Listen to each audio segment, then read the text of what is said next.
Hello, everybody. Hope you're having a great day. It is Lindsay and Hannah here. We are your friendly Edmonton recruiters, and we are here to give you another piece of really interesting information that we came across. This week, we are talking about a report from McKinsey.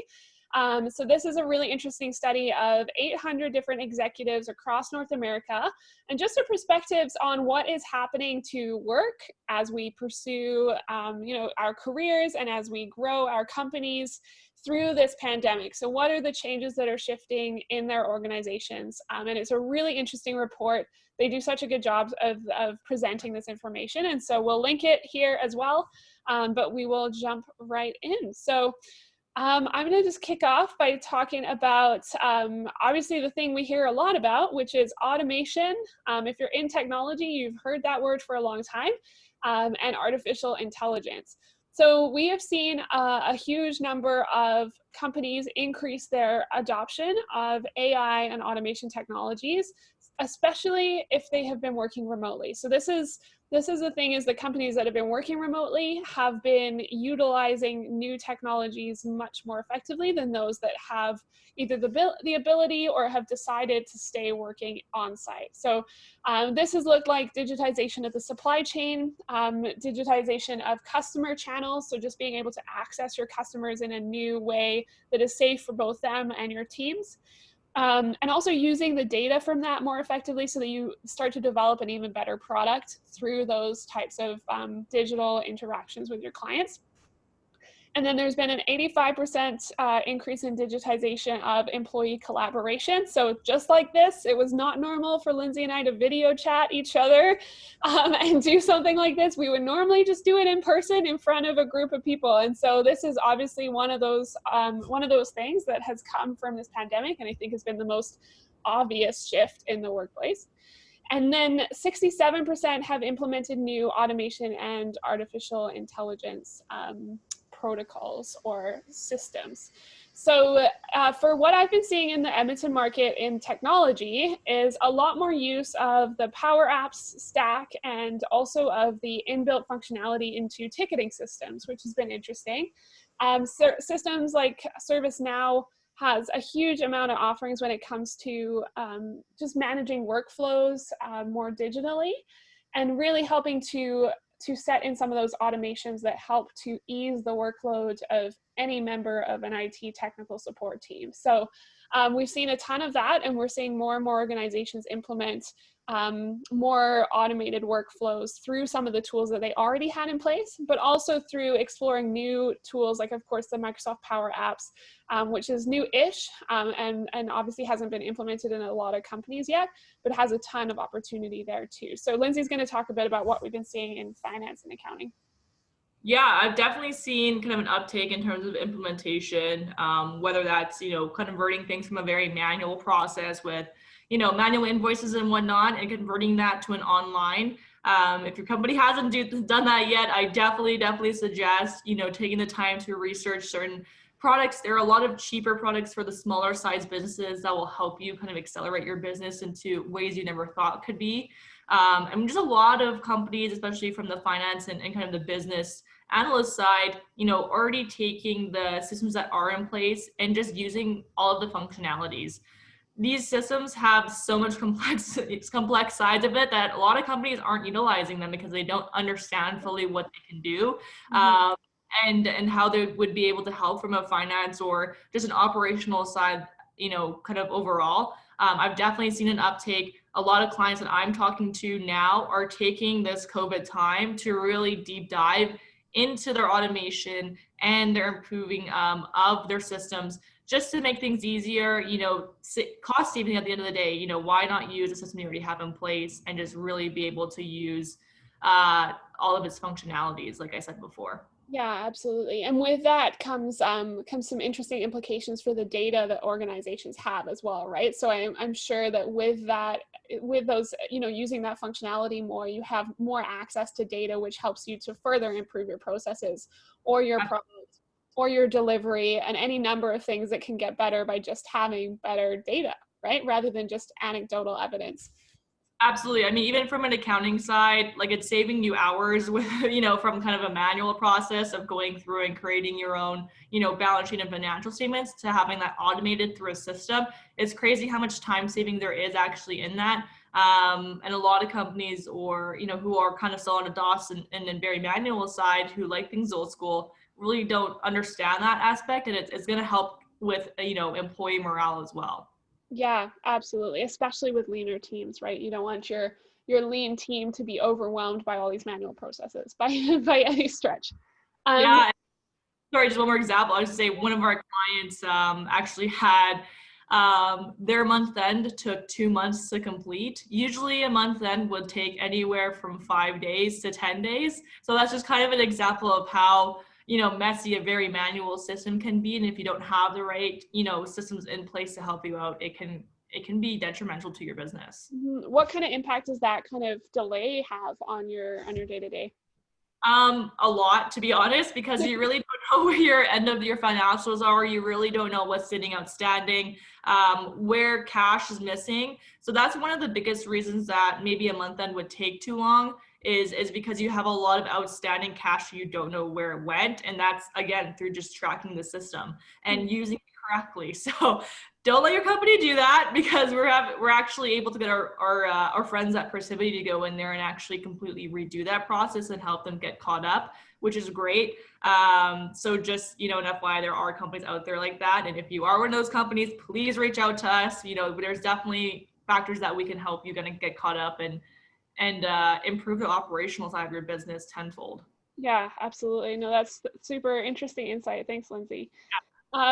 So interestingly, I mean, this builds on that. It really, automation applies across the board. So when in this report here, it says that 88% of technical, like tech executives, as well as finance and accounting executives, indicated that this was a trend in their departments. So it's not just one, it's not just the other. This isn't something that is segregated. It's important that we realize how much technology supports every other aspect of our businesses, and how it can really be a collective effort to automate and really put some new systems in place that will help to improve. So definitely not just isolated to technology. It is no longer something that we can silo. We can't just silo our tech teams over here to do this automation thing and not have it touch the tech or the finance and accounting team, right? It definitely branches over both. Yeah, you just stop being afraid of technology is going to take over your job. Maybe to some degree of taking over some minute details, but right now we're not nearly anywhere close to that kind of having that. If anything, it's going to make your job and life a lot easier. So just be open and welcoming towards that idea and process. Yeah, and now we're going to transition. The report goes through several sections, but we're going to transition to talking about the work from home shifts that have happened and what we can foresee. There was some interesting data in this report, so Lindsay's going to hop into that a bit. Yeah, for sure. Across all sectors, 15% of executives, surveyed amid the pandemic said at least 1/10 of their employees could work remotely, 2 or more days a week going forward, which is almost double the 8% of respondents who expressed that intention before COVID-19.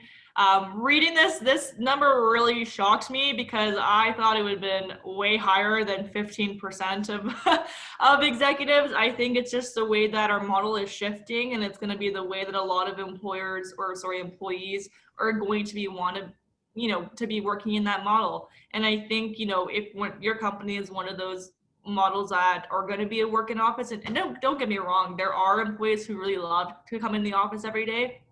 I just think the mass majority of the workforce is going to really go towards that hybrid model. So yeah, it's just going to be interesting to see because again, 15% is really shocking. Yeah, and interestingly enough too, it's about 20% in the UK and Germany. So that European trend for work from home has been very strong leading into the pandemic. I know I have family in England.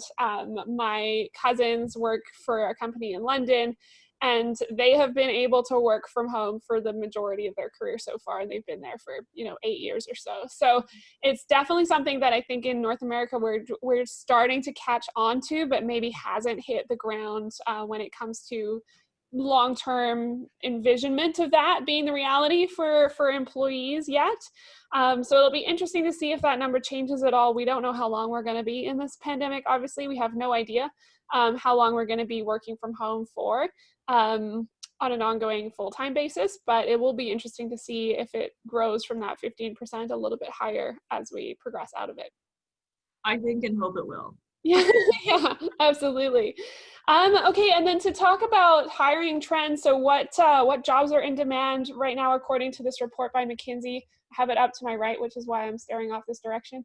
The report indicates that there's a huge increase in the health and safety job area. So this makes logical sense. I mean, it definitely makes sense. You would need more people either paying attention to health and safety, working on on-site sanitization, whether that's a little bit more of a janitorial staff or people who are working a little bit more on the compliance and the regulatory aspects of health and safety. I think both of those are going to be critical. And it does indicate that in the report. And then technology and automation being really obviously the hot buttons of this whole report here. So jobs in artificial intelligence, digital customer experience, Internet of Things, cloud, cybersecurity, data analytics, and then internal company network management, obviously being very important, especially when it comes to security. I mean, network security right now when we're working from home is a battle, and your IT team right now, if you did not know, they're battling against different people who are trying to steal your data. So that is very important that that area is going to be well staffed moving forwards as well. And then kind of looking at it from more of a digital learning perspective, because obviously we're onboarding differently now, we're training differently. There's going to be a lot more work in implementing more agile ways of working, a little bit more fluidity, flexibility, digital learning and training, and then HR and remote hiring obviously is going to be big job areas or growth in the job market for sure, because those are all very critical areas. So yeah, I mean, overall, all these areas help support every other aspect of your business. So that's something I really sometimes think we can miss, especially as job seekers. We can think, oh, all these technology jobs and nothing in finance, but they really go hand in hand. And if you've got a strong tech understanding or tech-based company, you'll be able to perform better in the roles that you're in finance. I don't know if you can speak to that, Lindsay. Oh gosh, absolutely. I mean, to the level of where finance and accounting is, a lot of our clients are definitely asking for those higher level of skills in terms of technology. I mean, specifically Excel, sometimes Power BI and whatnot, but most of our clients are asking for at least a level of being able to do VLOOKUPs on Excel, which is a pretty intermediate function. So if you are not tech savvy, definitely sign up. There's a lot of free courses going on right now in order to be able to beef up those skills, especially if you're unemployed and looking for a market right now, thinking of little things that will put you over the top and make you more attractable. Small things like that is definitely going to be able to do that, or taking a course on maybe a different system that you don't know of, and the ins and outs of it. Again, it's a certificate that you're able to put on your resume. Huge things. Again, I think the finance and accounting side of things can really overlook that, like you said. So take that into consideration. It's the way that, kind of we're trending, the clients are trending, companies are trending. There's just going to be a higher demand for those higher value skills in terms of technology. Absolutely. Cool. So we're going to attach a link to this article. Definitely recommend you check it out. If you have any questions about any of the topics, we would absolutely love a conversation about this report or any other reports that we publish. We have a huge database of information and resources through Robert Half as well. So we'd be more than happy to connect with you with whatever information you might be interested in about the market. And obviously, if you are looking to hire in any of these spaces, this is the area that we specialize. We do all of these roles, absolutely here to help support you as a client and also our candidates in finding that next role in these types of opportunities. So don't hesitate to reach out. If you haven't seen these videos before, we post them weekly-ish, every other week sometimes, but keep your eye out for them. They do come out with information that we think will be helpful. Like, comment, subscribe to our YouTube channel, share all the fun things on LinkedIn, and let us know if the content was useful for you. And other than that, We will hope you all have a great week, and we will see you all next week. Bye, guys.